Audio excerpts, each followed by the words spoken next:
Game প্লেটা আর আগের মতো নেই। আগের মতো কেউ গ্রুপে এসে বিগ ফ্যানও বলে না। আগের মতো আমার বন্ধু বান্ধবগুলো এখন গেমও খেলে না। সবাই ব্যস্ত তার নিজের লাইফ নিয়ে।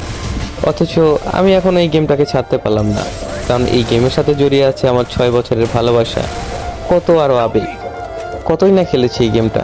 সেই একটা দিন ছিল 2022 লকডাউন এরিয়া। সারা দিন রাত 24 ঘন্টা ধরে গেম খেলতাম। কতই না বকা শুনেছি আম্মুর হাতে। তারপরেও এই গেমটা ছাড়তে পারিনি। কিন্তু এখন এমন একটা সময় চলে এসেছে, হয়তো বেশি দিন আর গেমিং লাইফে থাকা হবে না। গেম প্লের যে অবস্থা দেখতে পাচ্ছ তোমরা, আগে যেখানে 6টা প্লেয়ারে ইজিলি মাইরা দিতে পারতাম, এখন 4টার মাঝখানে ঢুকে একটারে মারতে কষ্ট হয়ে যায়। আর এই কথাগুলো আমি এখন কেন বলতেছি তোমরা অনেকেই বুঝবা না, কারণ তোমরা কিছু কিছু নতুন প্লেয়ার আছো যারা এইগুলাকে জাস্ট মজা হিসাবে নিবা। কিন্তু ওল্ড প্লেয়ার যারা আছে, যারা তাদের গেম প্লে হারাইছে, তারা অবশ্যই আমার এই বেদনাটা বুঝবে। তারা আমার কষ্ট বুঝবে, কারণ তারা জানে